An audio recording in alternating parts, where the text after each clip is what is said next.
Shall we start?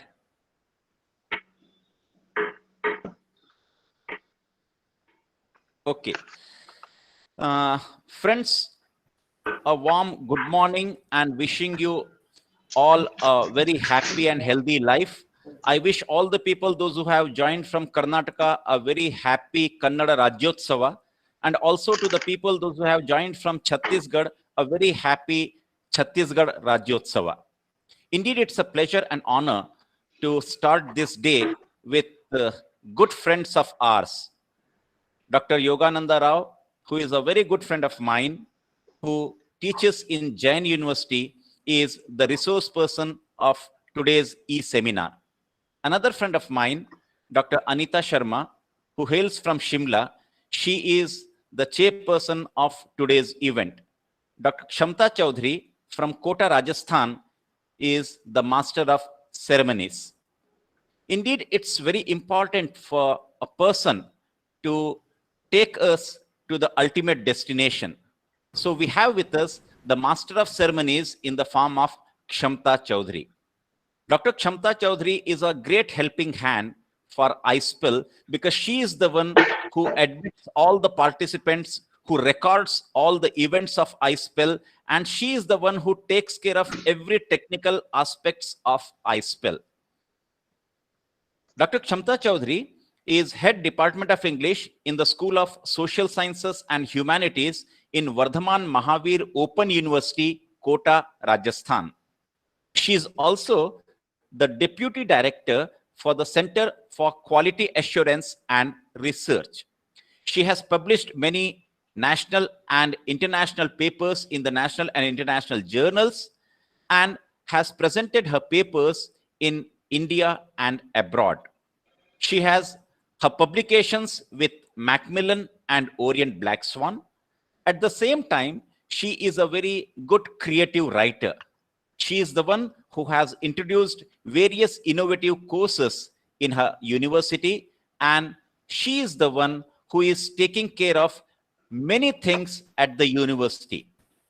So without taking much of your time, I hand over this platform to very able, committed, dedicated Dr. Shamta Chaudhary to proceed further as the Master of Ceremonies. Dr. Shamta Chaudhary, the stage is yours. Thank you, sir, for honoring me with such delightful, or you can say, words which I feel I'm really something beyond which I am. Today we are here to have this particular 9th session of our ISPEL, and I'm thankful to ISPEL for giving me this opportunity to be the master of the ceremonies. Before we start, let me say, embrace this wonderful day. Let's share our knowledge, cultivate a humane form, and harvest peace and friends. Motivate others, and in the process, spread out and blossom literary wealth. Remain peaceful, collective, and academic in our endeavor. Today we have with us our chairperson, Dr. Anita Sharma, Associate Professor, HOD, Shimla, and our resource person, Professor Yogananda Rao, who is a very eminent academician from Jain University, Bangalore.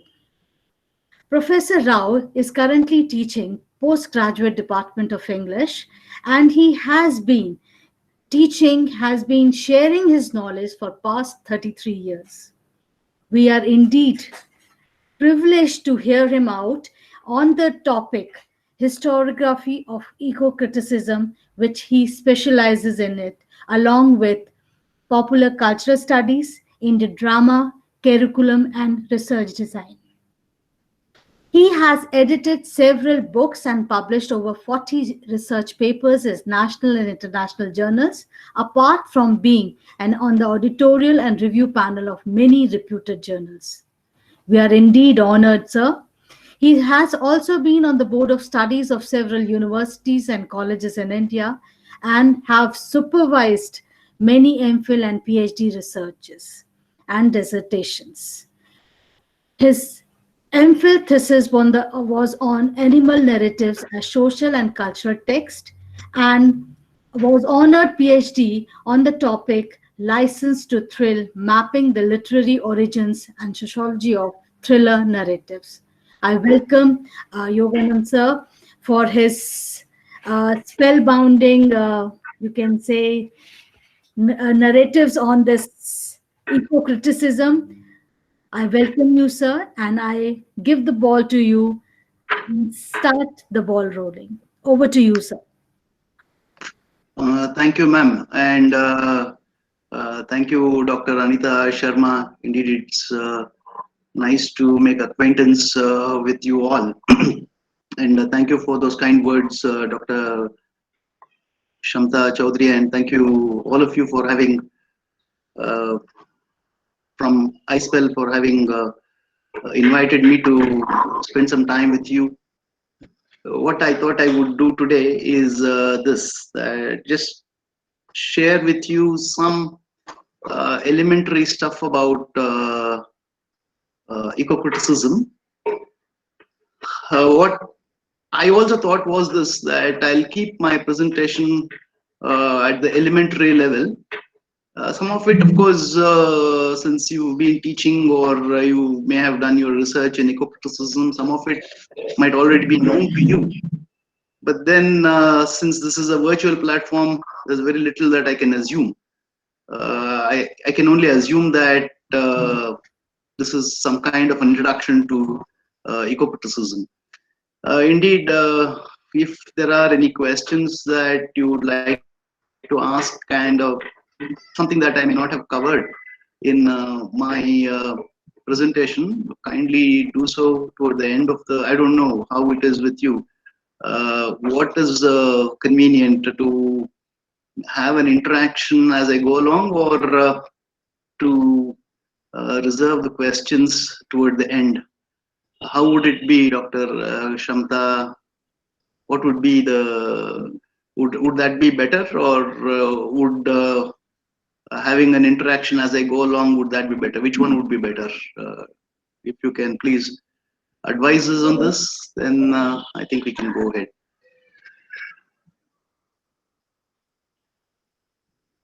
Well, I think Dr. Shamta is slightly caught up with admitting people. I can understand. It's not all that easy handling 2 or 3 things. Anyways, Yogananda sir, yes, we will yes, we will sir. keep questions at the end. Okay, fine. That would be better, I guess. Yeah. That would be better, I think. So I would like to Right. request all of you to make a note of questions that might arise in your mind as I make the presentation, and kindly do ask these questions toward the end. I think I'll make the presentation for about 40-45 minutes. And after that, I think we will have a discussion. I hope that format is okay. Now, to begin Right. with, would that be okay, Gansham? Gansham, sir? I think that Yes, should sir. be better. Yeah. Fine then. Why eco-criticism? Well, that's a question that is very easy to answer. These lines from Keats, I'm sure most of us have come across in the course of our student days, maybe at UG or at PG, or maybe in our research or in teaching English at various levels. I'm sure we've come across these very, very haunting telling lines from Keats' very well known, much anthologized poem La Belle Dame Sans Mercy. The sedge is withered from the lake and no birds sing. The moment we quote a line like this, then it's not necessary for us to justify or answer the question, why eco-criticism? In the kind of world in which we live, everything needs validation. The moment someone suggests something, the first question that she or he will be asked is why? Why is it necessary? It seems that unless we know why something is necessary and there is a reason for a very strong reason for doing something, we don't want to do it. Well, in that context, it's not very difficult to when you quote a line like this from Keats, it's not difficult to validate or consider that as some kind of an answer as to why we need eco-criticism. As I go along, I'll also probably talk to you about what eco-criticism has been doing. But in any case, one question that seems to be asked every now and then of every theory that we teach here in India, or any theoretical school, the moment it enters Indian academia, the kind of questions that usually are asked is this: this is something that is Western, then how is it applicable to India? Why should we take that? Why should we take the Western concepts, Western notions, Western ideas, and see that as unproblematic and apply it in India? In the course of my presentation, I'll try to answer that question. Why is it necessary for us? I mean, is it wrong? Is it all that wrong to import something like eco-criticism in Indian academia and our critical practices in here in India? I need to say that right at the beginning because I feel the need to say that right at the beginning because much of what we call eco-criticism originated in West. By West, of course, I include America too. It originated in the West. So in a way, it is always, especially when it comes to Indian Eastern or Indian relationship with nature or with environment, it wouldn't be very surprising to see someone coming up to us and saying that, no, India has always been eco-conscious. India has always had ecological interests at its heart. In fact, that forms the bedrock of our culture. While that may be true, there is no doubt that it's not true. Much of our festivals are connected with the seasons, the natural cycle, and environment, agricultural practices, etc. It's not difficult to see that. But then, once again, does it present a contradiction? Advocating eco-critical studies, eco-criticism in Indian universities, which is largely borrowed from West. As I said, I will answer that question a little later, but as I speak now, the origin that I'm talking about of eco-criticism, like I said, is in the West. Was for the first time, I'm sure most of you know this, the first time that the term eco-criticism was used was by a US academician called William Rootcut in 1978 in an essay that he wrote with the title Literature and Ecology, an Experiment in Eco-Criticism. That was the first time that the term eco-criticism was used. But of course, that doesn't mean that studies of this nature weren't carried out before. They were carried out before, but it did not have a term to designate.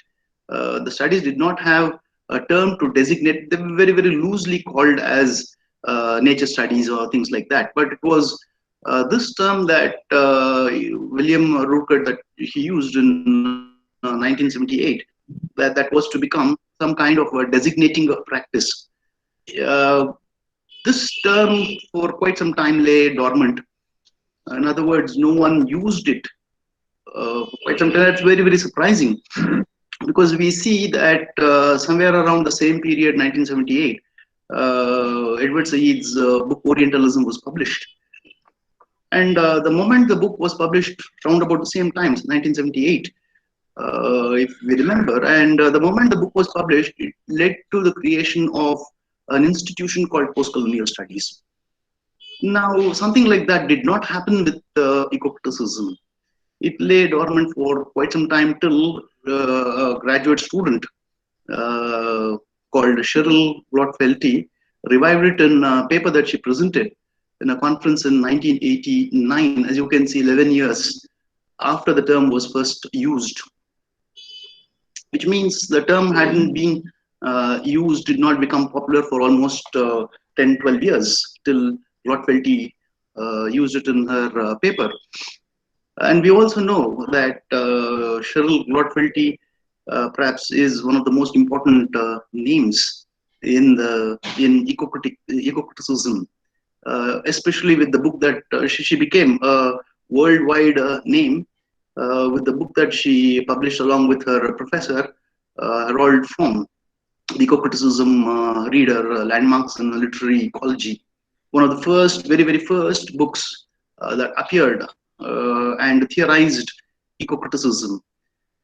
In a way, though it is about 20-25 years ago that she published this, even to this day, the book has made such an impact, or has such an impact that even to this day, you will find this on the reading list of several universities. Almost all universities that do offer a course or a paper in ecocriticism. Well, in a way, if ecocriticism has become kind of theory today, well-established, well-structured theory today, I think we must thank Cheryl Glotfelty for this. How did it begin? It began in the 1960s, especially with the rise of environmentalism. In a way, the Western environmentalism, if you were to read Ramchandra Guha, begins somewhere with in Europe. That basically, when I say West, now I mean Europe. The Western environmentalism, the European environmentalism, begins somewhere with the Romantics.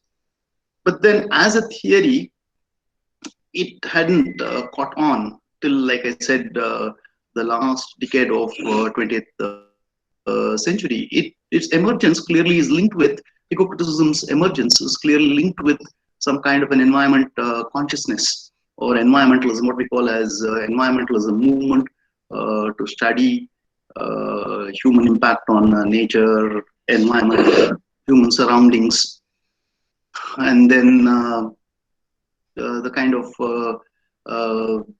changes that have been happening in environment. In a way, for a long time, especially literature professors, the people connected with literature were generally seen as bookworms sitting in some corner of library, dimly lit library, living in their own worlds. In a way, basically very passive, inert, inactive, physically, that is. Dealing with things that did not have any relevance to the changing world. This was the kind of stereotypical image that literature professors were bestowed with. Now, with the emergence of ecocriticism, if there is something called academic activism, and if literature professors can break that stereotype, then can crash that stereotype, collapse that stereotype, and say that you can sit in a library and still be an activist. Well, ecocriticism is that platform on which they can engage in what may be called as academic activism. Basically, you see, ecocriticism was linked with a kind of consciousness that began to take shape in West, in America too, when people began to realize that the environment had become very dangerous, and it had reached what may be called as critical levels of sustenance. And also this realization that that the kind of damage that human beings were perpetrating on nature, wreaking on nature, could never be reversed. So this kind of realization started emerging in the 1960s. And if you remember, 1960s is also the time which is generally called as the Golden Age of Capitalism.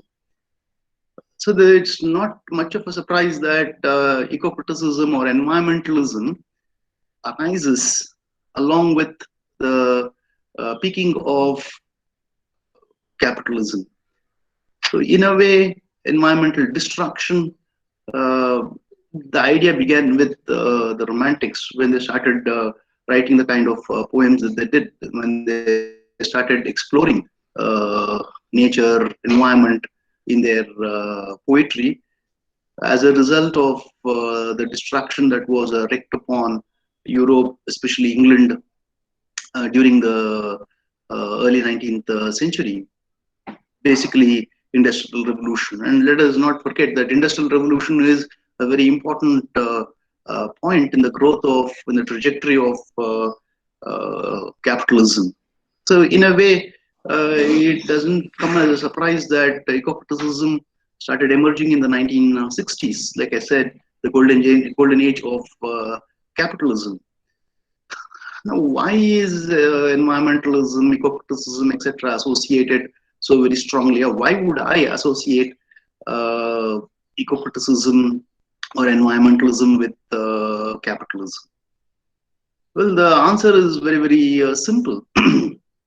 If you look at the source of wealth in the world, you can see that there is no other source of wealth other than the natural wealth. I mean, the natural resources, what wealth is there in the natural resources? There's no other wealth. Well, there may be other kinds of wealth, but all these wealth, all the other kinds of wealth are basically virtual wealth. The only physical wealth that we have in the world is what is contained in, or what is hidden in natural resources. But however, these natural resources cannot be used, cannot be consumed in the form that they are in. They need to be converted to a form that can suit the human consumption.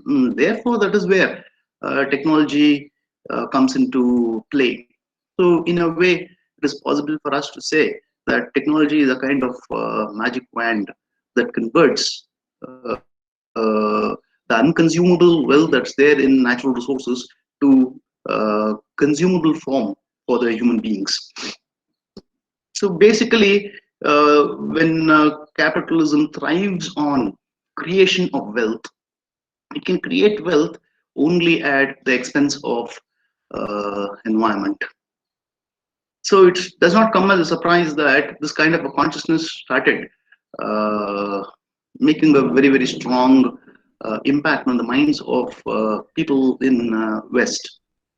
Therefore, eco-criticism's emergence can be very clearly linked to the rising environmental consciousness in Europe and America, to America especially, because there's no other country which is as much capitalist as America is. Not that European countries aren't capitalistic, they are, but the kind of capitalism, extreme capitalism that we find in America is unprecedented. Even in Europe, we do have capitalism in Europe, but not to the kind of extreme that we have it in America. And it's not very, very surprising to see that Ruckert was a US professor.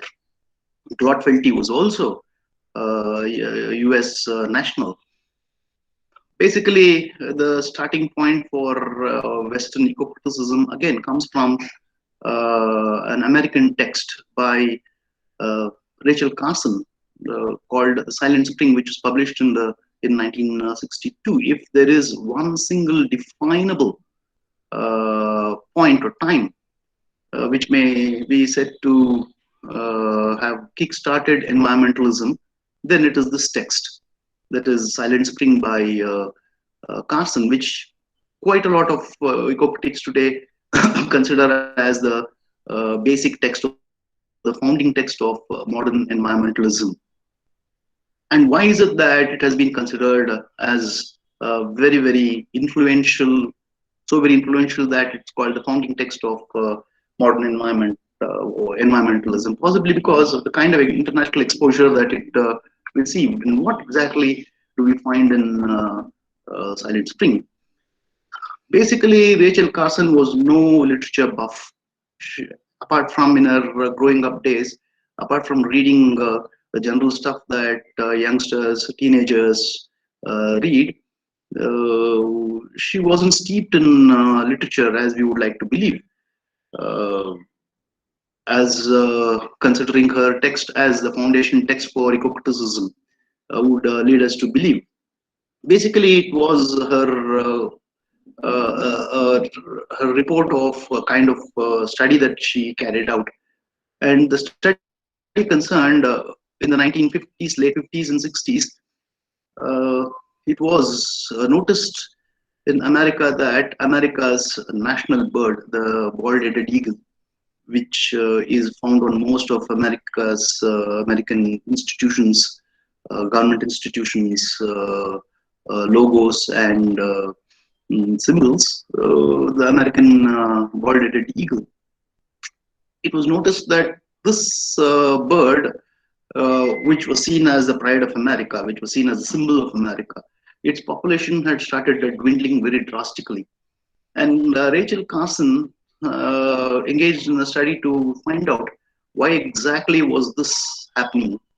As she went about researching, she found that there was a very, very strong connection between the kind of pesticides, especially DDT, that was used in American agricultural and farming practices, and the decline of the population of the American bald-headed eagles.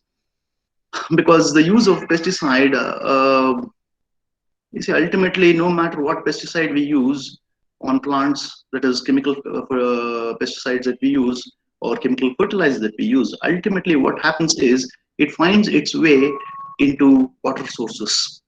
And the American bald-headed eagle, being its principal diet, its staple diet is fish. As it started consuming the fish that had consumed this pesticides, or had the pesticides had entered the body of the fish, and the eagle started consuming them. When it laid its eggs, the eggshell was so very weak that it couldn't protect what was there inside, and it started crumbling. And this led to the dwindling of the American bald-headed, the population of American bald-headed eagle. And this is what we find in Silent Spring. Well, when she published this book, it came under severe criticism from, as we all know, the pesticide manufacturers in America. And that probably is one reason why it received such international attention. Well, however, how is that of interest to us as literature students or students of ecocriticism? Like most theories that, literary theories that were born in 1960s, that is, along with the emergence of deconstruction and post-structuralism, we see that ecocriticism also is interdisciplinary in nature, just like psychoanalytic criticism is, or Marxist criticism is, or for that matter, post-colonial criticism, or any of the critical schools that emerged in the wake of post-structuralism, or along with post-structuralism, or as a result of post-structuralism. They basically are, most of them are interdisciplinary studies. So therefore, it is necessary for us to understand the antecedents of ecocriticism, and anyone who wishes to understand the antecedents of ecocriticism will basically have to go to matters related to environment. Some of us as students of literature, somehow we still have the same kind of mindset when analyzing a text, etc., as the new critics advocated or promoted. The new critics, as we might remember, the British formalists and the American new critics, or new critics advocated what is called as the pure literary reading protocols that discourage people to go out of literary considerations, semantics, what Beardsley and Wimsett called intentional, in their essays called intentional fallacy, and went on to talk about evidences for evaluation of literary text. So much of us are still caught in a way in that kind of a bind, in that kind of a wrap. It becomes a little difficult for us to go out of what is purely literary or literature. This is one reason why most critical schools, literary theory, as we call them, that emerged after 1960, find very little support or very little understanding. Well, we may also argue that the high days of theory, the golden age of theory has come and gone. I would disagree with that, but that's for another day. Now, why is it that this Silent Spring became the founding text for eco-criticism? Because there are, if you read the text, there are distinctly literary things about it. For example, it begins this way: there once was a town in America where all life seemed to live in harmony with its surroundings. And you can see there once was. This is typically how most fairy tales would begin. Most parables would begin. And it also makes use of known literary genres like the pastoral, something that students of literature are very, very familiar, having read Milton's Lycidas and so many other texts that are basically pastoral, in even Shakespeare's for that matter, basically are very pastoral in their composition. So because of the fact that Rachel Carson somehow seemed to find some kind of a balance between environmental related issues, and the way she conveyed it in something which is very, very literary in its import, this soon became an invitation for eco-critics or literature professors to embrace environmentalism. You also see a kind of contradiction in environmentalism. To begin with, environmentalism seems to borrow or seems to critique industrial modernity, but also is born out of industrial modernity. So there is a kind of contradiction in environmentalism, for the simple reason that, as you can see, it makes use of certain very, very modern modes of analysis, which basically are based on scientific methods and practices, as for example, identifying chemical traces and different forms of communication, like the TV, to create awareness. So in a way, is it environmentalism, or is it a question of biting the hand that feeds it? This is a kind of doubt that emerges in our minds, because, as I said, environmentalism is both born out of industrial modernity and seems to critique industrial modernity. Because, as I said, it becomes very, very critical of the destructive and damaging practices of industrial modernity. Also, please, we must understand that when we talk about science in the 20th century and 21st century, the kind of science that we are talking about in 20th and 21st century is very, very different from a different kind of science, or the thrust of this kind of science is very, very different from the thrust of, let us say, Renaissance science or Enlightenment science. But by the time we come to Enlightenment, things had changed. But during the Renaissance times, we will see, well, what we see is science meant something else. Science implied something else. Such of us who may have read Dr. Faustus will very well remember this.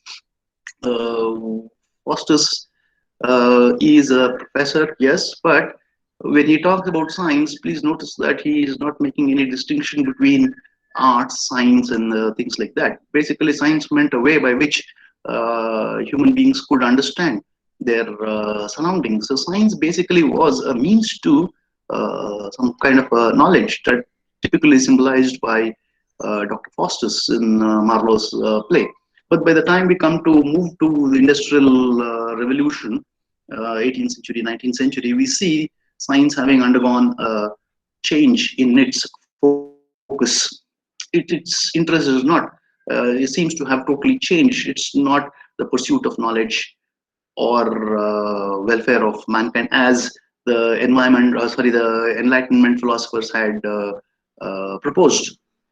Science, in a way, became profit-oriented. So the thrust of science changed in during the Industrial Revolution, that is 18th century, 19th century, and it reached its peak in the 20th century. So in a way, eco-criticism, which is born out of these, born under these circumstances, critiques it. So it is possible for us to see a contradiction here. It is in a way makes use of all that modern science and technology can provide it, and at the same time critiques it. So there is a kind of contradiction in environmentalism. We also at times come across the term green studies.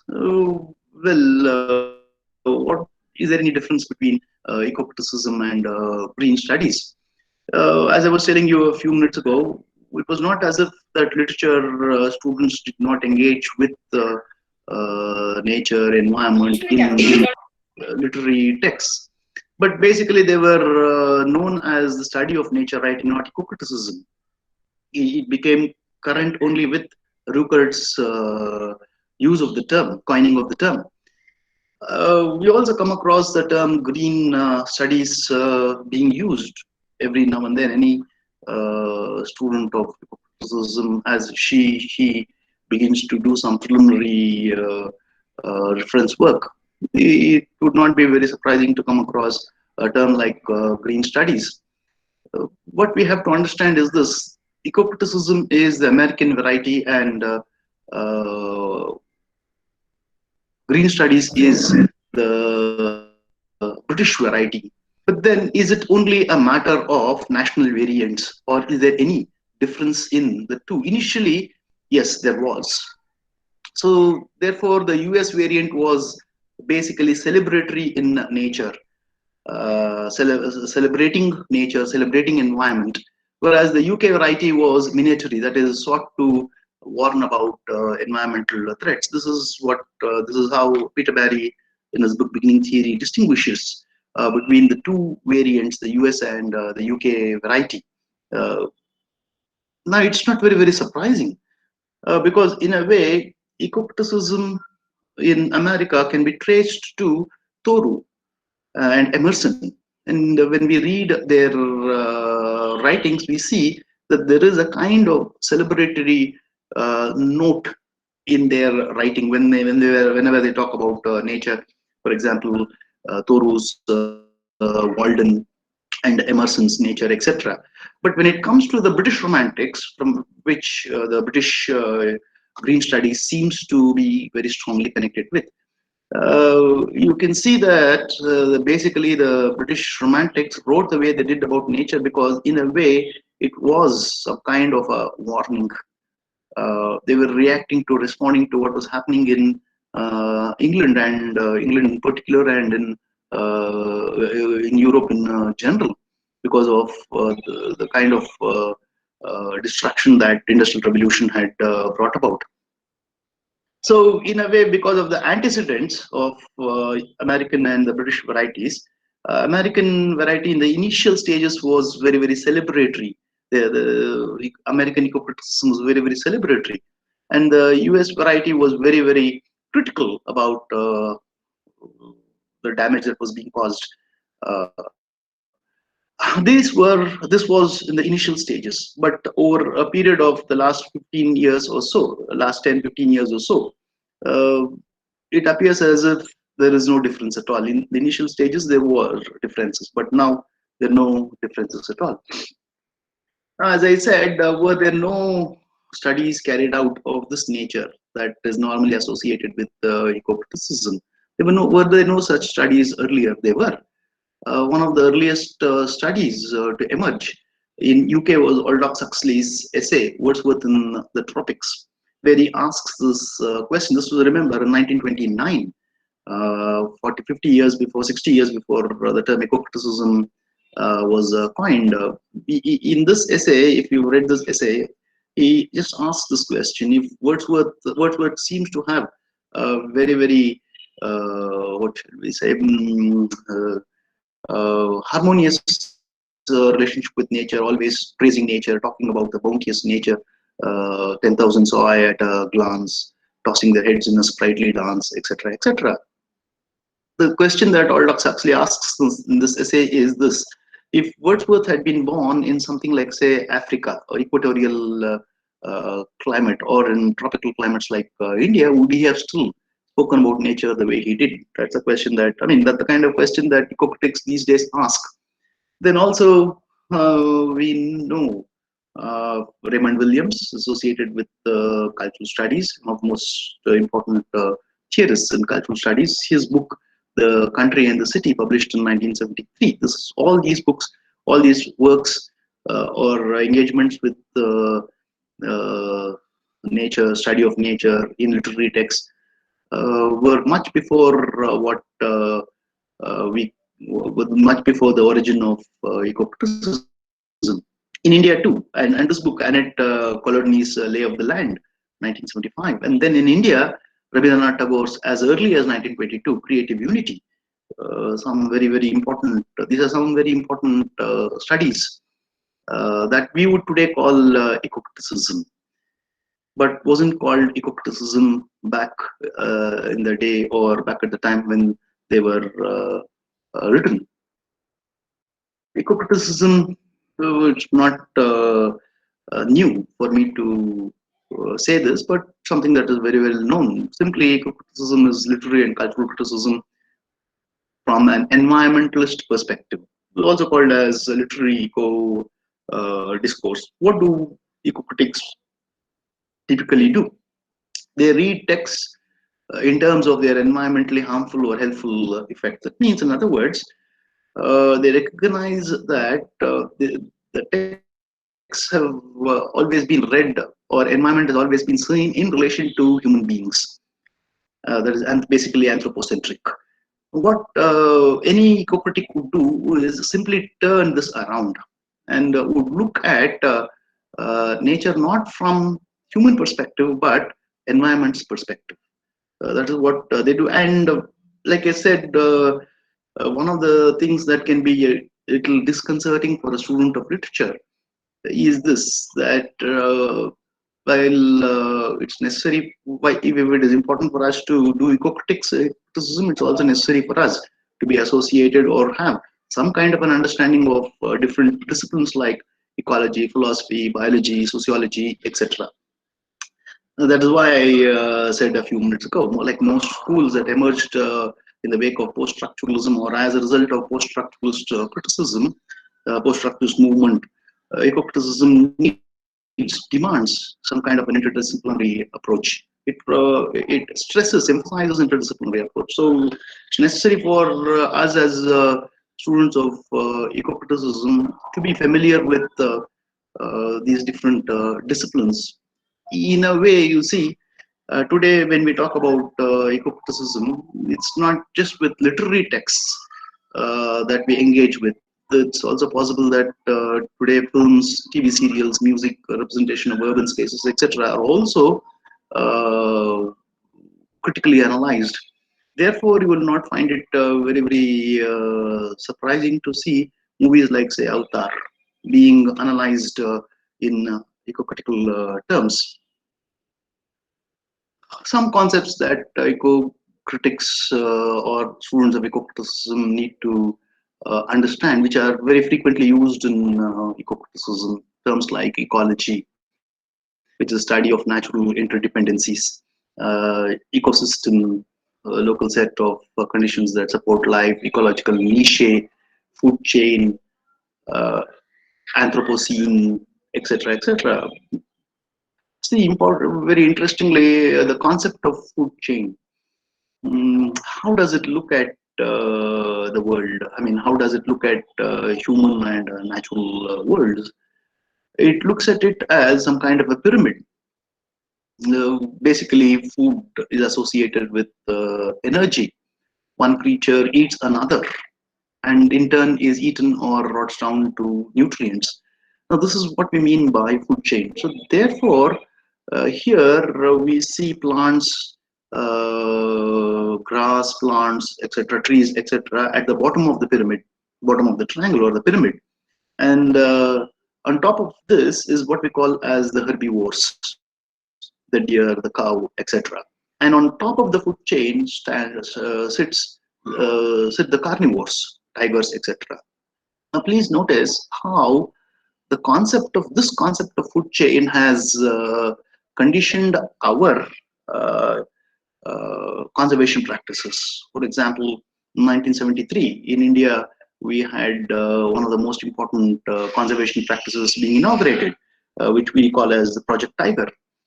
And at the time that this project was operationalized, there was a lot of questions that were asked when there are so many species that are critically endangered, of which tiger is one. Why is it that tiger alone should be privileged? The answer was very, very clear. Tiger sits at the top of the food chain. You see, the concept of food chain is what has led to the emergence of a particular kind of conservation practices. Now, as students of literature, how does it concern us? It concerns us because we get texts that have been written about tiger, Valmik Thapar, tiger, Fateh Singh Rathor's narratives, tiger narratives. And then, please don't forget, even Amitabh Bose, Hungry Tide, for example, such of us who read, which is set in Sundarbans. Now, that also seems to be questioning this kind of conservation practice. Now, as I was telling you just at the beginning of my presentation, is it wrong for us to import a Western concept or Western theory to India and apply it unproblematically and thinking that it is unproblematic? In a way, insofar as eco-criticism is concerned, I think to a great extent it doesn't make much difference in the sense that it is from West and we apply it in Indian context. See, something like that might be possible for, say, feminism or feminist criticism.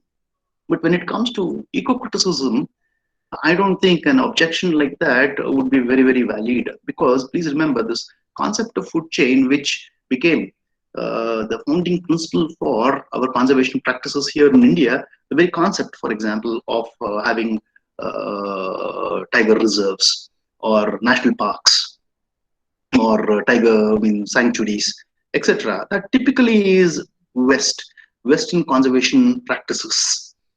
They emerge from Western. In a way, India's conservation practices, wildlife conservation practices, emerges or is linked with, we know very well, Jim Corbett.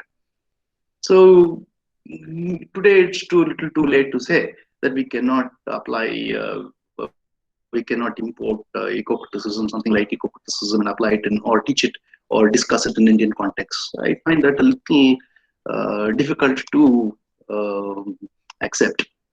Also, terms like Anthropocene, which is the human age. These are some terms that are used in eco-criticism. Two kinds of ecologists, basically. The third one is associated with the second one here on the screen. The first one is what we call as the surface or the shallow ecologists, who believe that nature can be conserved or environment can be better preserved by using better scientific and technological means. These are called as light green ecologists. Then deep ecologists are also called as dark green ecologists. And they identify what is called as the anthropocentric dualism. By anthropocentric, what we mean is human-centered, as opposed to biocentrism or ecocentrism. So you see, the question is this. Let us assume that there is a tree in front of our house, and there are some people who come to cut down the tree. It is possible that as people who love the trees, we may object to it. But the question is, why do we object? What answer, or how would we argue that the tree shouldn't be cut down? There are basically two mindsets here. I mean, you could say the tree should not be cut down for these two reasons. One, don't cut down the tree because it gives us oxygen, it provides shade for our cars, etc., etc. That's one kind of an answer, one kind of argument. But please notice, when we make an argument like this, we still are anthropocentric, utilitarian, in the sense that we want nature, we want environment, because it is supportive of human life. It somehow or the other is of utility to human beings. Therefore, we say it gives us oxygen, it provides shade, etc., etc. But there's also another. This is typical of what we call as the surface or the shallow ecologists. There's also another reason as to why we may say that the tree shouldn't be cut down, and that is the tree has a right to exist on this earth, just like as anyone else does. You see, just like humans have a right, what are called as human rights. So also trees, animals have their rights, what is now called as animal rights or tree rights. Now, these people, the deep ecologists, adopt this mindset, and they believe that the problem that the threat to environment is basically comes from extreme use of science and technology. Therefore, they believe that human interference must be removed totally from human presence must be totally removed from environment, and once we do that, environment, nature will take care of itself. So the kind of debate that goes on between surface ecologists and deep ecologists becomes the theme for, once again, let me go back, Amitav Ghosh's Hungry Tide. So when we read Hungry Tide, it is possible to do an ecocritical study of Hungry Tide based on these two concepts. On one hand, I mean, the Amitav Ghosh does dramatize or present the conflict between these two kinds of ecological mindsets or mind points of view. And then the social ecologists would like to believe that the very notion of human domination over nature arises from or is a reflection of the domination of human beings in the human society. So there is one set of people that are dominated by another set of people. It could happen based on various ideologies, maybe race, maybe caste, maybe gender, maybe class, various. So as long as they say, as long as these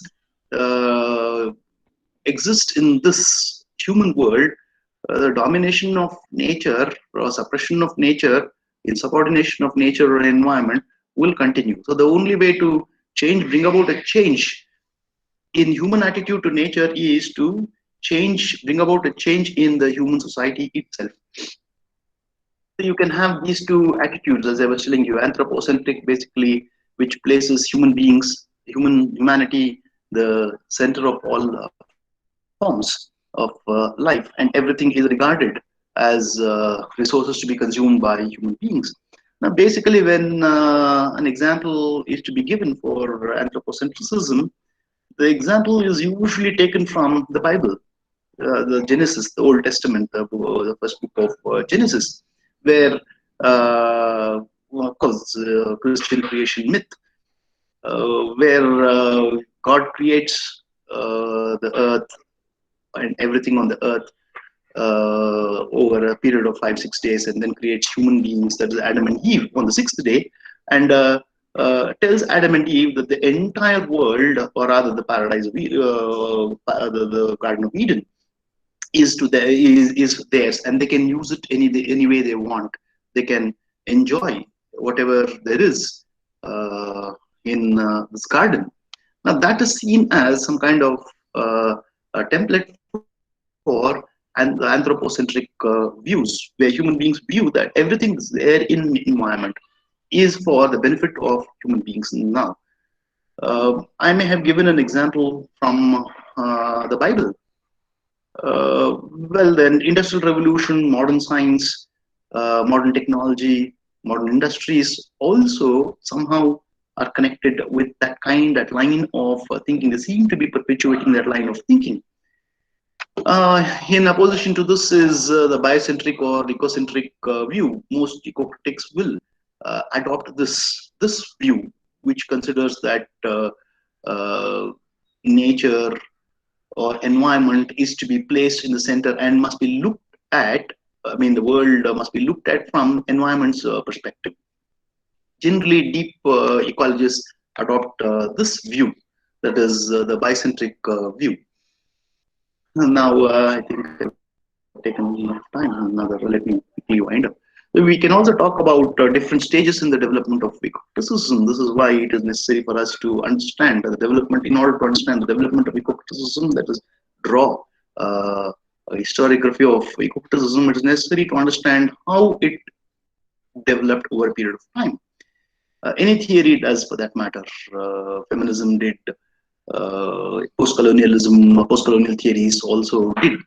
So also with ecocriticism, which over a period of time has evolved. When uh, when ecocriticism was one of the slowest of theories to develop, as I was telling you, giving you the example of Edward Said's Orientalism, when it was published, it did not take much time for the world to create or erect this institution of post-colonial studies, but that did not happen with ecocriticism. Probably one reason why it didn't happen, could be because of some kind of a lingering doubt in the minds of literary scholars. How could ecology, which is typically associated with science, be blended with literary scholarship? Because ecology was considered to be a part of science, and literature professors, literature students generally keep very far away from science. Now it is possible for us to see that ecocriticism can be seen as having developed in three distinct phases. The first wave of ecocriticism focused on the representation of the world in literary focused on the representation of nature, environment in literary texts. So as Glotfelty pointed out, in this phase, the kind of questions that were asked, that is in 1992 when Glotfelty edited that book and wrote the introduction to this book. This is what she envisaged, the kind of questions that ecocritics would typically ask or must ask. How is nature represented in the sonnet, or what role does a physical setting play in the plot of this novel? And we may have seen quite a lot of so-called ecocritical reading of King Lear, for example, or for that matter, Julius Caesar or Hamlet, or even for that matter, Tempest, emerging during this stage. So basically, in the first phase, studies proliferated on Wordsworth, Emerson, Thoreau, Romantics, basically.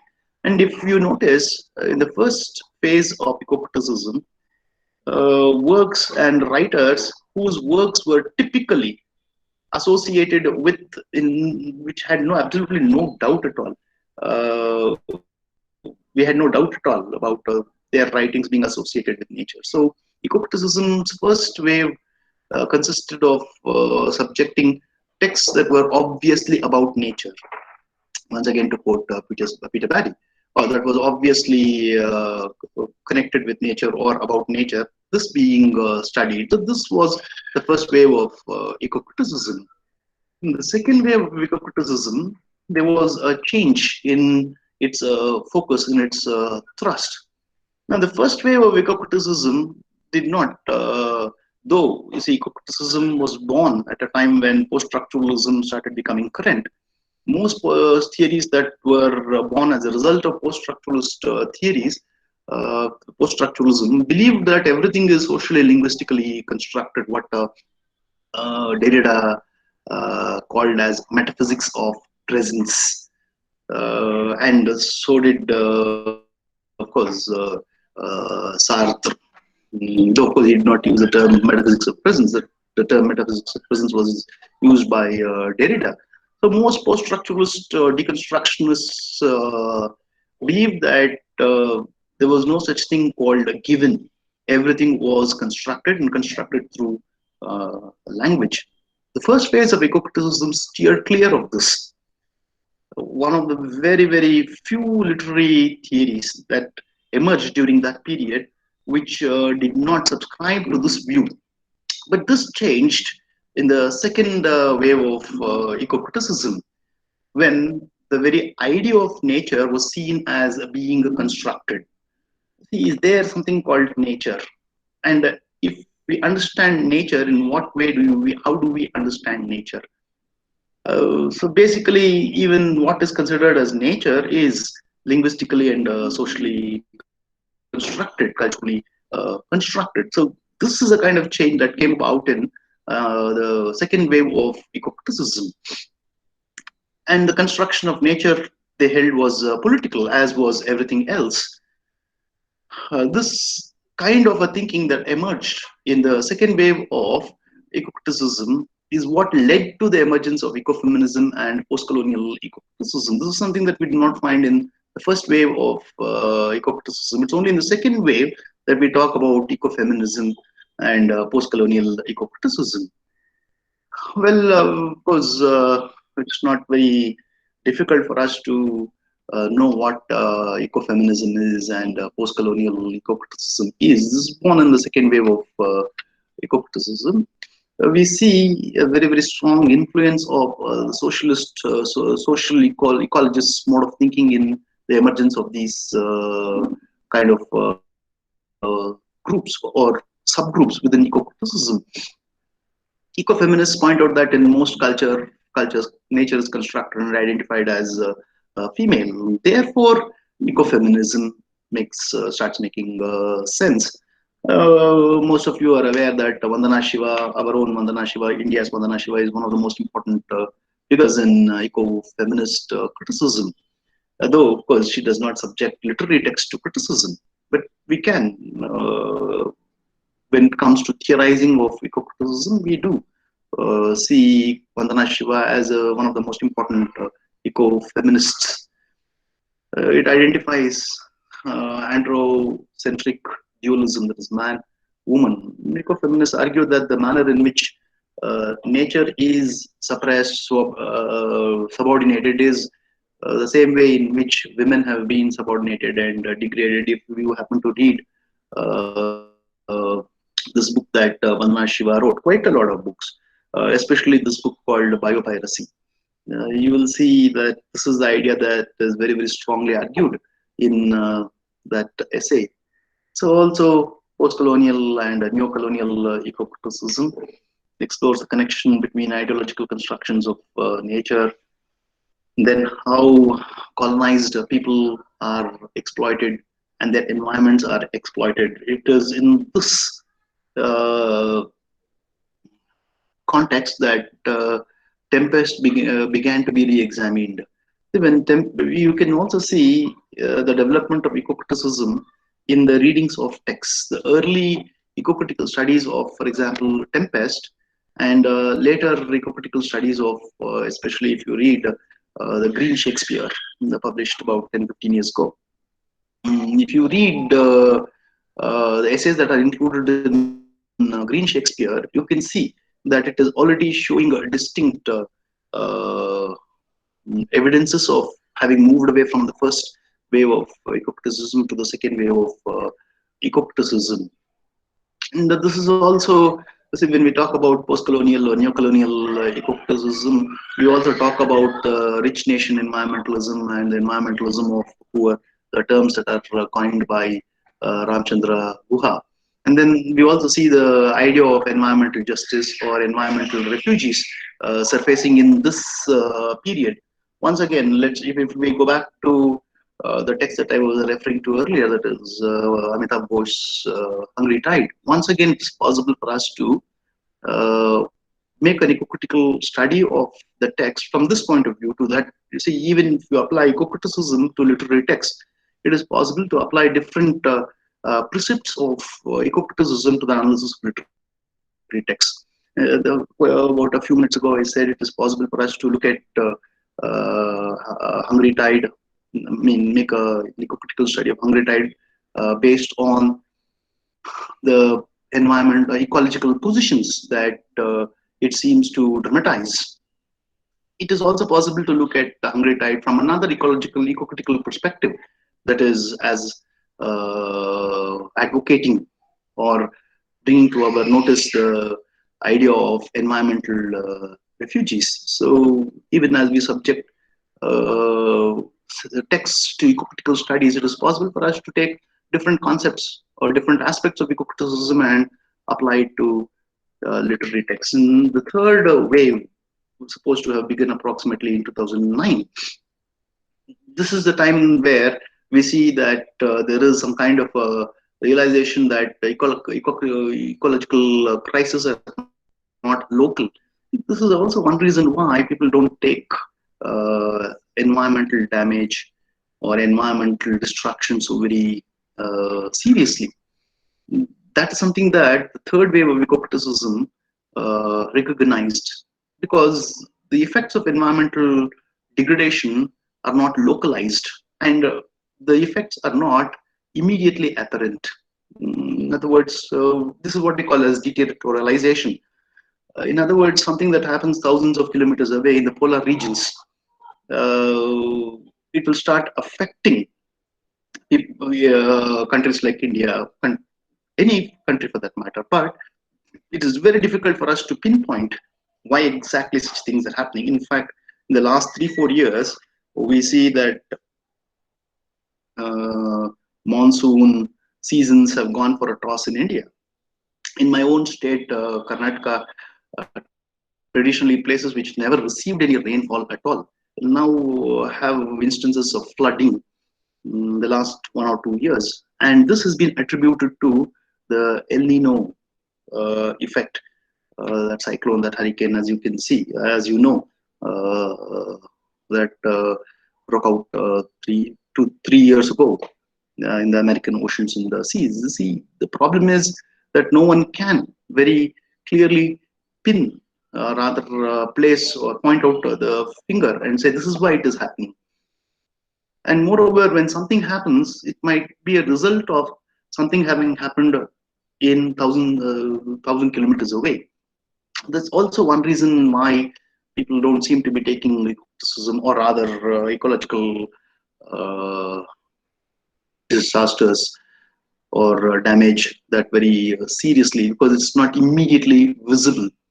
This realization is what entered eco-criticism.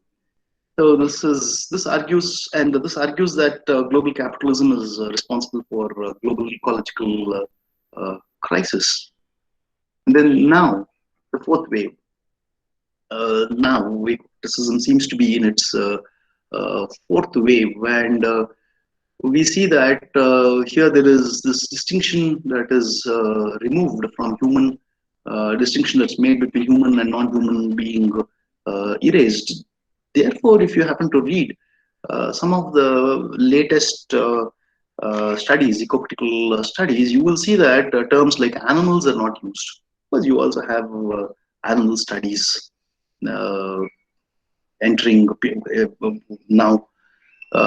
Terms like human and non-human are what are used. Terms like animals are not used at all. The word animal is not used at all in the critical studies or literary studies that have appeared in the last 5-6 years. You will see that hardly do we use the term animal. So the distinction between human and non-human is in a way erased. And we also know that we live in what's called as, of course, a post-truth world that we know, but also a post-humanist world. So in a way, this is a phase in which the tenets of deep ecology, what I called as dark green ecology, are being reinforced. This is also the reason why most critical researchers today focus on climate change. Amitabh Ghosh's novel, non-fiction, that he wrote very recently, about 3-4 years ago, is an example of this. Then global warming, and then violence that is wrought by climate change. It has led to a new genre of writing called CLIFI, that is climate fiction. I think I've taken up the time that was allotted to me. I would like to end my presentation. Well then, so that in short is my presentation. I said actually I will make a presentation for 45 minutes. I'm very sorry that I seem to have exceeded by 15 minutes. I'm very sorry. I now end my presentation. If there are any questions, well then that would be good. I mean, I would like to ask, answer your questions. Thank you, sir. It was indeed a very wonderful deliberation on how literature has beautifully showcased climate change, global warming, violence, and other ecological changes.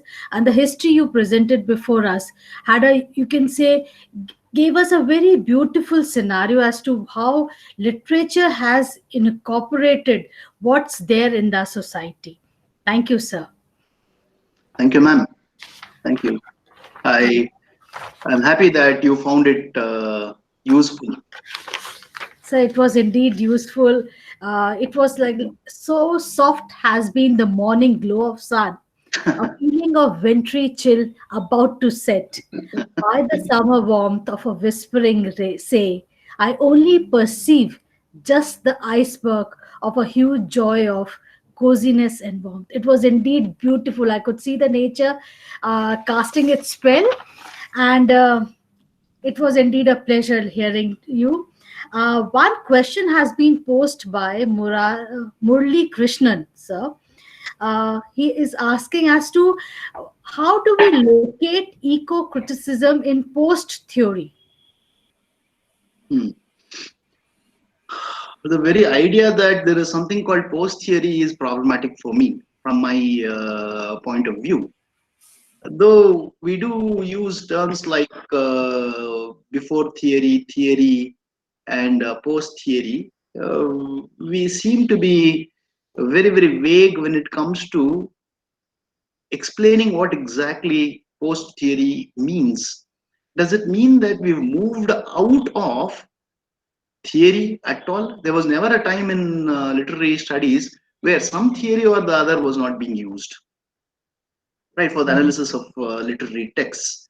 And also to say that we've moved to post theory is a little problematic in my view, because I think what they mean by post theory is that theory as it broke out in the 1960s and 70s, the kind of theoretical moorings that it had, basically was left oriented. Now you can see in after liberalization, after globalization, you can see that left orientation has considerably weakened. So probably this is what people mean when they say post theory.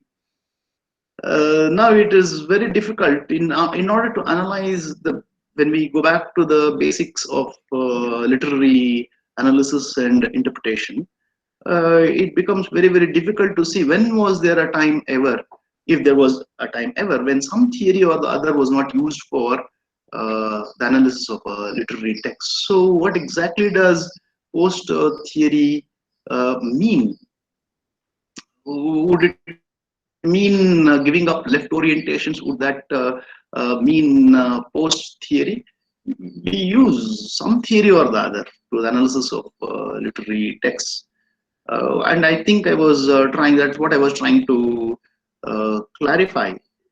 As we move from one phase of one way of eco-criticism to another way of eco-criticism, we can see more and more, I mean, different modes of approaches, different theories being used.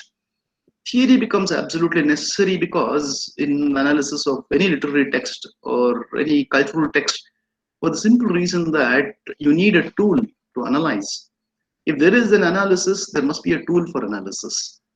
So the question that arises is what tool is being used for analysis? So it's a little difficult for me to accept the fact that we have moved beyond a theory, have gone beyond theory. See, even to argue that we are in a post-theory phase still makes use of some theory or the other. So I don't think we can ever move out of these theories. So it's a little difficult for me to accept the view that there is something called post-theory. Thank you, sir. I hope he's satisfied with your answer. We have one more question from Kirti Tiwari, ma'am. Can we relate linguistic ecology to eco-criticism? Yes, yes, it is being done now. There is what is called as eco-linguistics. this is being done. Yes, this is something that this is again. When we talk about linguistics, we know that it can be divided into two. One is what's called as pure linguistics, and the other is applied linguistics. For example, quite a lot of us are people who are associated with ELT for that matter. ELT is also a part of kind of applied linguistics. So eco-linguistics that we talk about is an offshoot of social linguistics. So Thank you, yes, it sir. is possible. This is something that is emerging, and this seems to have become current in the last 5-8 years. Yes, ma'am. That's possible. Yes. Okay. So one Dr. Indrani, she's asking a question. Why can't we cannot think of English literature without nature and its beauty? Then why is eco-criticism essential and why should we study this new topic? Well, that is the basic question. See, basically, it's true that ever since mm, English literature has been studied as an academic discipline, study of nature, the way nature has been represented in literary texts has occupied the attention of scholars. But the question is now, why would something like this be necessary at all? The question is, when this is being done, this has been done for the last several years, even before the origin of eco-criticism. Why is it necessary to study something new? This is, see, in a way, it becomes a little more systematic. When you talk about theory, is one difference between literary criticism and literary theory. Most people would believe that there is no difference between literary theory and literary criticism. In a way, yes, they are right, because literary criticism is a practical aspect of literary theory, as they argue. But another nuanced difference between literary theory and literary criticism is this. When you come to literary theory, there you take a stand, right? You make your stand very, very clear. With literary criticism, you are neutral. But with literary theory, take a look at any of the literary theories. It will force you to take a stand. You cannot sit on the fence anymore. Now we need literary theory, I mean eco-criticism, because it clearly spells out our stand, and consciously we make an effort to see nature not from the point of view of human beings, but nature from the point of view of nature itself. Now I'd like to take just 1 minute to illustrate what I'm trying to say. Now, for example, take a look at most of these programs on National Geographic or Discovery or Animal Planet. Fantastic, breathtaking photography. We're all mesmerized, enthralled. The moment we switch it on, the kind of footages that we get, the pictures that we get, outstanding. But even if you do analyze, even if you perform a very, very cursory, elementary kind of an analysis of these, please notice how very anthropocentric our views are. Basically, what we do is, even as the narrator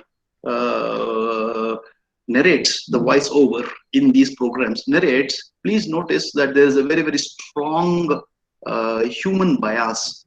They look at, for example, a tiger as a mother or the tiger as a father, right? So basically, there is a very, very strong impulse in us to impose the human on the natural world, which means these documentaries, though they are documentaries, they somehow try to weave a story, make a story out of it. So if you look at any of these wildlife documentaries, you will see that there is a very strong story element to it. That means somewhere or the other, what is human, that is culture, seems to be eclipsing what is nature and what is environment. It becomes important for us to become conscious of this as we perform literary analysis. So in a way, I would say that this becomes necessary because we, as academic professors or literary professors, now begin to understand that we also have a very important role to play in the conservation or creating awareness of nature, and we are using literary texts. You see, when studies were carried out earlier, that is, nature studies were carried out earlier, people who carried out this earlier did not have an agenda, that is, did not take a stand. Now, as literary critics, that is, eco-critics, we take a stand. That's the difference. So that's why you see, you spell your position. You say, I am for nature, and I will look at everything from nature's point of view. The moment you do eco-criticism now, you are aware of this, and you are taking a stand. You're choosing, you're opting, and that's a very conscious decision that you make, a conscious choice that you make. So that, so it's more a matter of our attitudes, our mindsets. Thank you, sir. One question is about, can you tell us the pioneering works which give us a real insight in eco-criticism and how to analyze a book as a eco-critic? Well, as I was giving you some examples, of course, pioneering books, there are quite a few. Claude Felty's book is a very basic text, and then you have the Green Studies reader that's there right in front of me, from Romanticism to Eco-Criticism by Lawrence Cook, and so many more. But these are very, very elementary books that came in the first wave of eco-criticism. Now, the kind of books that you're getting is something like, say, this one, Material Eco-Criticism. This is by Serpil Opperman. And then you have Slow Islands and the Environmentalism of the Poor. And then you have something like, say, Forest, The Shadow of Civilization by Robert Oak Harrison. These are some of the books that have come in the last 8-10 years that reflect the changed nature of eco-criticism. So these are the books that have come in the last 8-10 years that have shown a distinct break from the trend that was set by early eco-critics. So these are some of the books that, I hope that answers the question. Some of the text, yes. One more question is there. Can we connect diaspora and eco-criticism in any way? Well, see, the whole question is people can somehow get a doubt like, say, is it necessary for us to do eco-criticism, etc., etc. I wonder why people never asked, was it necessary to do something like diasporic writing or diasporic literature? Because please notice that what seemed to occupy Indian academicians a lot, suddenly in the course of 8-10 years vanished. No one is talking about diasporic writing today. No one is talking about diasporic writing today because people have now realized that it's time, in a way, if there was time for theory to come and theory to go, some theory to come and theory to go. Theorizing diasporic studies in itself has now become a little outdated, one. Second, you can connect eco-criticism with anything. You can connect eco-criticism with anything. There's absolutely no doubt, unless you till such time that you can find and blend these together. It is possible. Yes. How would an Indian who goes to America, how does he or she come to terms with the nature there, environment there, a totally different alien kind of an environment there? Yes.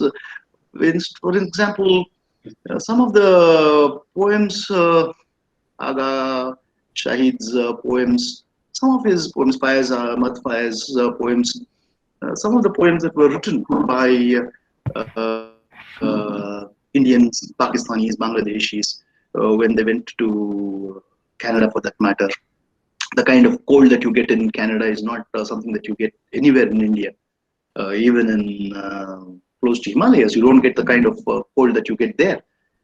So they have written some poems there. So if you really want to connect diasporic theories with eco-criticism, yes, it is possible. It has been done.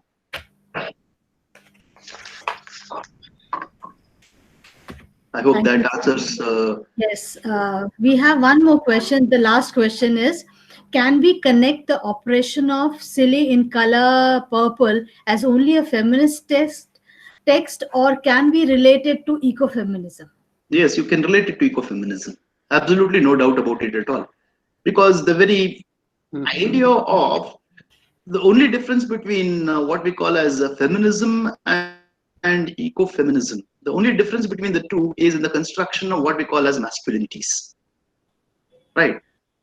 Feminism constructs a particular kind of masculinity, a particular definition of masculinity, which is changed a little by ecofeminism. So it's only a question of how you define masculinity. So if you can alter that definition a little, then you would be easily slipping into or passing into ecofeminism. That's not difficult at all. It has been done. Quite a lot of studies have come up like that. Yes, it is possible. You can do an eco-critical study. See, my point is, you can subject a text to purely feminist study, and the same text, it's perfectly possible for us to subject it to eco-feminist study too. And a text like that, it becomes very easy uh, to subject it to eco-feminist study. Yes, it's possible to do it to an eco-feminist study of that text. Most texts, for that matter. Thank you, sir. Now, if I'll hand over the, you can say the whole proceeding to the Dr. Anita Sharma. And before that, I'll introduce her, our audience about her. She is PhD and Associate Professor HOD, Department of English, RKMV Shimla. She's President LTI Shimla Chapter. She's the former IUC Associate, Indian Institute of Advanced Studies Shimla.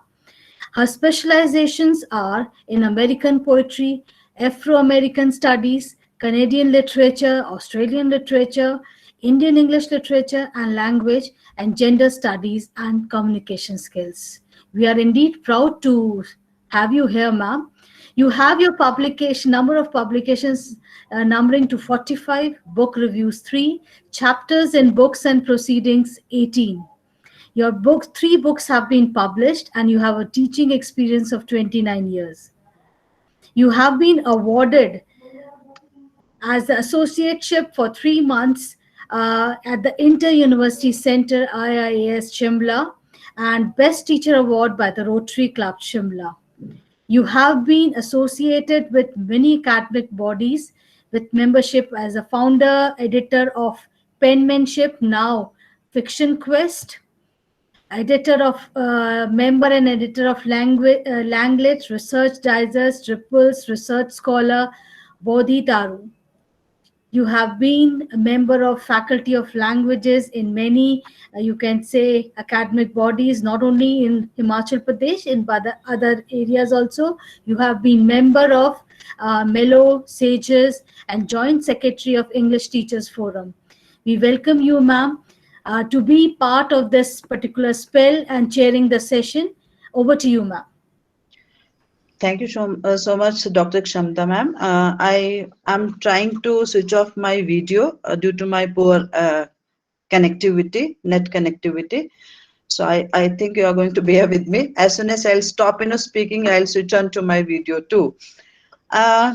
First of all, congratulations, Professor Yoganand Kore sir, for such an enlightening, scientific, and a very lucid presentation, which you had actually presented on eco-criticism, which is a very latest thing which had actually entered into the academia or the circles of academics, and people are really wondering how to, the one thing which you said in a lecture that was really very interesting, when you said even in sitting in the library we can actually be an environmentalist. So that was the most wonderful thing, and I think that is the theme of this eco-criticism too, because eco-criticism doesn't only mean coming out of your homes or houses and you have to work for the nature, or you have to stand in some with some organization and you are actually trying to protect trees, or some trying to do afforestation and trying to protect deforestation. That is doesn't actually mean the environmental concerns. In modern scenario, if we see from the literary point of view, even I think eco-criticism, that is actually serving our nation, not locally but also globally, like Vandana Shiva and all. They are, though they are not into the literary field, but still we call them the eco-critical people. So I just wanted to add few things. Though Sir has touched, I think, all aspects of eco-criticism, nothing has been left. But I just wanted to focus on the questions which were being asked. So let me actually try to brief the presentation, along with keeping in mind the questions which were actually being taken after the deliberations. With the very first thing I remember now, that is Timothy Clark. Timothy Clark is one of the environmentalists who always has said, and he points out specially, which really fits to eco-criticism. That is, he points out, I quote, the environment, after all, is ultimately everything, an apparently unlimited area of inquiry that is also in the process of constant change. Means a change is a must. I think that is the reason why we were talking about waves of eco-criticism. No doubt, as we all know, the word eco, but I just wanted to repeat it, that it has come from the Greek, vocabulary, the Greek root word oikos, which etymologically means household or earth, and logos, that means logical discourse, and both of them together comes and they form it as a house, which is the environment, and which can be represented through literature, or in literature rather, I would say. Even one of the another environmentalist, Rukert, also is coming to my mind with this, who actually also had talked about ecological perspective in relation to eco-criticism, which Sir had also had taken up into his presentation. So eco-criticism for him actually applies with the ecological principles which are being actually taken into the study of literature. So I think we all know Lawrence Buell was the one who had talked about the heterogeneous movement, which was being taken as eco-criticism, which actually as Sir had also discussed, began with Cheryl presentation, when she actually talked about the eco-criticism, that nomenclature was being given, and she was very strict about that. She said, oh, this nomenclature she is going to have it, though as we know from the British point, they said it can be nature literature or something, but she was quite adamant in that, and she was later on supported by her professor, and again Professor Love there, who supported the thing, and thus the term was coined, eco-criticism term was coined. And later on, the major in a book which had come, An Experiment in Eco-Criticism, the Literature and Ecology, An Experiment in Eco-Criticism, which Sir had talked, that was the book in 1978. And later on, Buell, in 2005, he tried to actually differentiate it into waves of eco-criticism, which we had already had heard the first wave, second wave, third wave, and the fourth wave. But if we see in the present scenario, today people say that we are living with the blend of waves, that is third and fourth, both interweaving their ideas through the cultural landscape. In the third wave, we have global anxieties, as talked about Ursula. She says we actually propose to become now world citizens. So in that way, world citizenship has to be connected to the earth and universally relate independent problems as important global issue.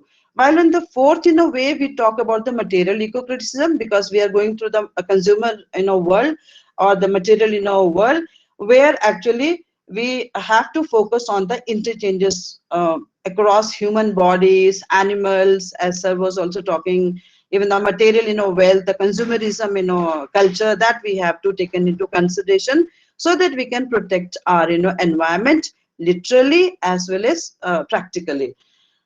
The very interesting and the most popular thing which is happening among the women writers, especially I'm talking about, that is the feminist criticism.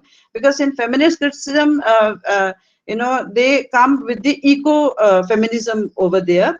So as we have feminist criticism which examine language literature from the gender conscious perspective, similar things happen with the eco-feminism also. Just like as Marxism, as sir was also talking about, they talk about the economic thing. Eco-criticism now in the present scenario is the earth-centered approach to literary studies. So we have to keep in mind earth rather than our own pleasing sensations or pleasing in a way which actually romantics were actually doing. They were trying to satisfy their ego with nature, but now we have to satisfy ecological perspectives of the nature, keeping in mind the beauty as well as the future perspective of the environment, basically. So that way I think it becomes quite scientific, and that's why we find Sar's presentation was so scientific.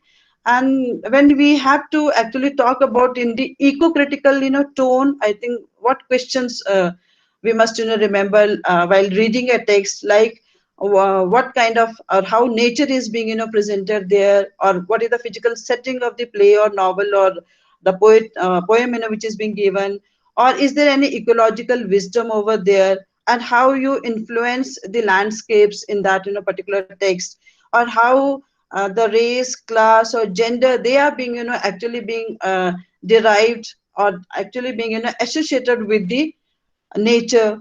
Even the humankind has to be taken into consideration, where we could see how humans are actually into a relationship with the natural world. So these questions, if we keep in mind, I think we can talk about that this text actually belong to the eco-critical perspective. So sir also talked about few approaches like the pastoral or wilderness or ecofeminism. I think these approaches do come under the eco-criticism, the major chunk of all these things. So that's why so many books, even from the ancient times, though that was the time when people were actually influenced by the nature, but we can put those books under this genre.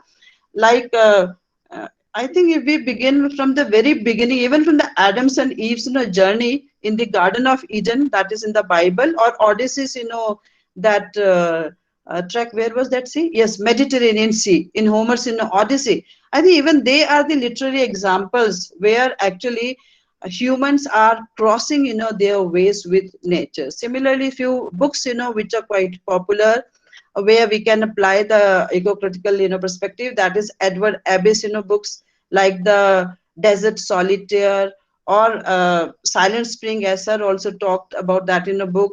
We can have Henry David Thoreau's Walden or Life in the Woods, that is a transcendental kind of book also. We can have William Wordsworth's all the texts, like the whole the lyrical ballads, I think, can be put into that.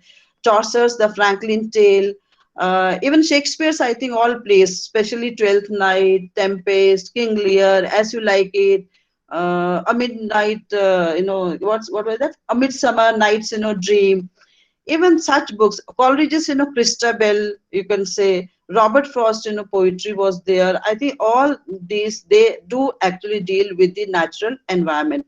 And if we talk about eco-criticism in India, I think Indian philosophy is rich in ecological perspective since Vedas, because we are a paganistic society, and we all know that we worship all these natural elements, maybe the trees or the sky or moon or sun. So you can talk about, if from the literary point of view, see, you can talk about Rabindranath Tagore's Muktadhara, Anita Desai's Fire on the Mountains, Arundhati Roy's The God of Small Things, where she talks about the exploitation of nature. Fire in the Mountains, it talks about the, the degradation of the forest, actually, basically. Ruskin Bond's, book, the that story, No Room for a Leopard, that represents the animals status after deforestation. And as sir I think is quite had talked about the Hungry Time many times. He had talked about that, and that talks about the delta of Sundarbans, where you come across that Sundarbans, that forest is acting as a destroyer as well as a preserver of the life. Even Vandana Shiva's books are the best to read into this concern, where you can see eco-criticism from tomorrow's thing, like we can have biodiversity, soil, then we can have ecofeminism, we can have green revolution, water wars. She also talks about, I think, trying to make peace with the earth and the like. And especially when we talk about the first phase of eco-criticism that promote regional understanding of ecology, I think in India we are going with the second phase, which is actually witnessing now movement moving towards a global concern. So eco-criticism basically in the American context, if we see, it is eco-criticism. In the British romantic concern, if we see, I think it's a green literature, or if you say something writing on the nature literature, they also sometimes call it like this. But overall, if we see, even the traditional Indian writing in English, the classic works of regional literature, now we are having them as the translation versions also.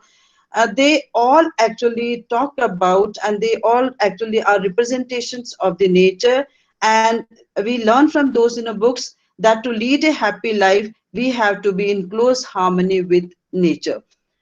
So I just wanted to sum up a whole the thing which we had seen in the romantics times. We have seen in American transcendentalist time, like Thoreau and other, they have given the eco-critical perspectives, where actually they talked about the world citizenship, which is actually based against the capitalism and against the climate change as global warming and all.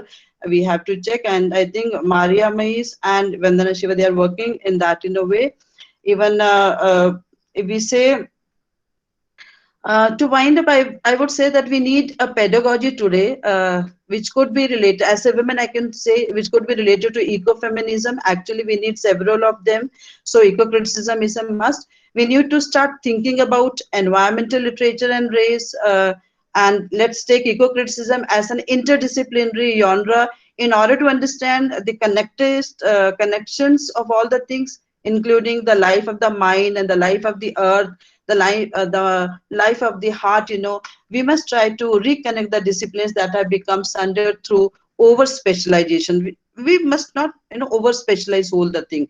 So inherent to the idea of interdisciplinarity is actually the holistic ideal, and in that way eco criticism must remain a big cover, umbrella, or a tent which is comprehensive of perspectives that must be encouraged and honored. So I think all eco-critical efforts are pieces of comprehensive continuum, and all the approaches, maybe theoretical, historical, or pedagogical, or psychological, or rhetorical, whatever, various approaches, they must inherently must be having holistic, practice, so that eco-criticism has an inherent ideological, if not at least moral component. So holistic view of the universe is a value-centered one that honors the interconnected of the things. So finally, I would say that let our literature now move away from ego consciousness to eco consciousness. So with this,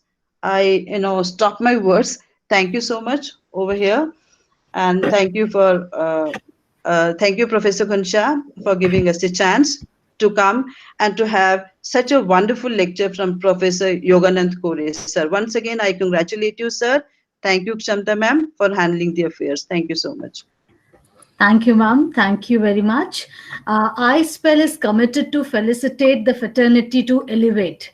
And I now request Professor Ghajam sir to present in a detail what iSpell and what other activities are being conducted on it.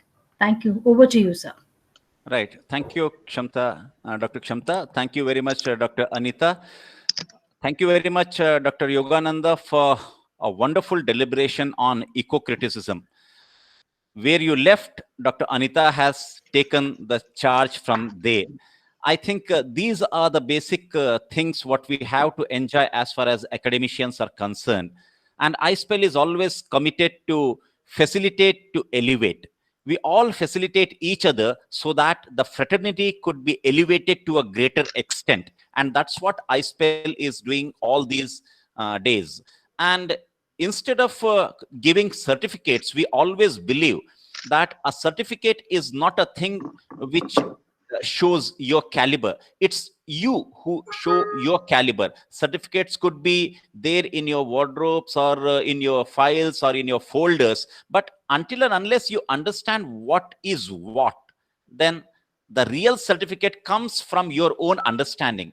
It's not the certificate which is kept at the back is going to say so many things about you. And when I was talking to Dr. Yogananda, I said there may be people, 50 to 60, those who will join us. He said, even 20 are there, Ghansham, I'll be there, because the 20 people, those who have given their wonderful time for, say, to the tune of 1 or 1.5 hours, are the real people, those who want to understand the things, those who want to know the things, those who are really interested in academic activities. I don't want people like 500 or 600, those who come only to take the certificates or to take the printout of the certificates, and all the time they are asking, where is the link? The program was absolutely fantastic, kindly share the PPT, and the speaker was wonderful, enlightening lecture. All those adjectives will come up, but at the end what they need is the link for the certificate.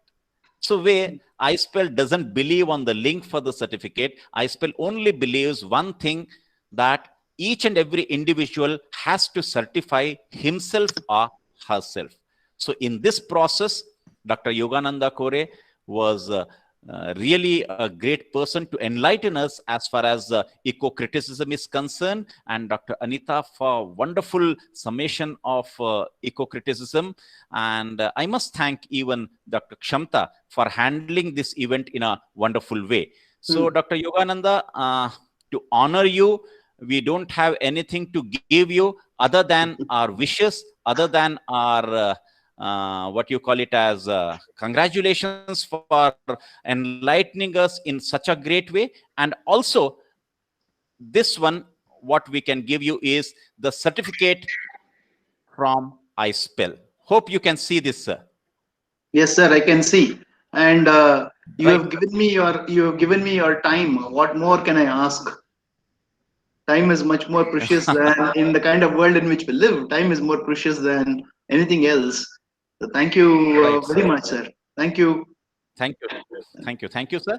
And indeed, it's a pleasure to have Dr. Anita Sharma, who has chaired the session in such a wonderful way and giving details of Indian literature, the Western literature, and the post-colonial literature. So indeed, we are happy to have her as the chairperson. So this certificate is for Dr. Anita Sharma. Thank you so So much, thank you very sir. much, ma'am. Thank you very Thank you much. so much, sir. And every event has to be handled diligently and carefully, and also with lot of patience, and that work has been carried out by none other than Kshamta, the greatest ability iSpell has. So this certificate goes to Dr. Kshamta Chaudhary. Thank you, sir. Thank you, sir. You are indeed means making me such a, you can say, I'm a very small, minute iSpell member who is doing the work which I feel I really enjoy. Listening to such great dignitaries and academicians, and I'm hoping that we finalize the 22nd November with Bill Krishroff. Yeah, Ashroff. Yes, yeah, and absolutely. that will be a very great moment for us. Thank everybody for giving me this opportunity. Thank you. Thank you very much, Dr. Kshamta. Now over to you. As we are about to wind up, it was indeed, you can say, a beautiful day for me. The Sunday has been really done. Really sincerely thank our resource person, Professor Yogananda Rao sir, Dr. Anita Sharma for chairing the session, Professor Ghansham for such resounding success we had today. As Yoganand sir said, yes, 20 people. So we crossed and touched 50, and it was, I can say this, or everybody was really, even if they had their cameras on, they were really listening to you, and it was a delight to hears. And it's a perfect opportunity to hear the perception and to enlighten us. Thank you, one and all. It was, I'm very short of words to see that what great impact you have done on each and every one. Thank you, sir. Thank you. Thank you, ma'am. Thank you for your kind words. Thank you, Dr. Anita Sharma.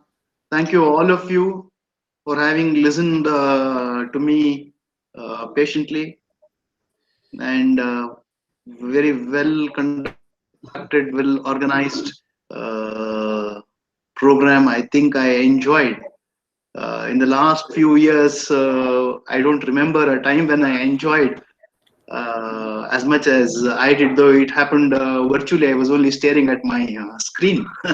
In spite of that, I think in the last 5-10 years, I don't think I've enjoyed as much as I did today. I must thank Dr. Kshamta, Dr. Anita Sharma, and all others who are present here. And a special thanks to uh, Dr. Gansham, my friend, and to the organization ISWEL. And I hope that you said something about Bill Ashcroft, and I think that would be uh, a very good program to attend. I'm sure that would be very enlightening for a lot of people. Bill Ashcroft is an icon when it comes to post-colonial studies. You know, I would like to be associated with. I'm happy to be associated with ISPEL, and happy to have made acquaintance with uh, all of you. Thank you very Thank you much, so ma'am. much. Thank you. At Thank the you. end, I'll request all I the just want participants I to just want to add one thing, ma'am Kshamta. Sorry to interrupt you. Yoganand sir, I must congratulate you. I think when you started your presentation, there were hardly maybe 35 plus people, but we reached till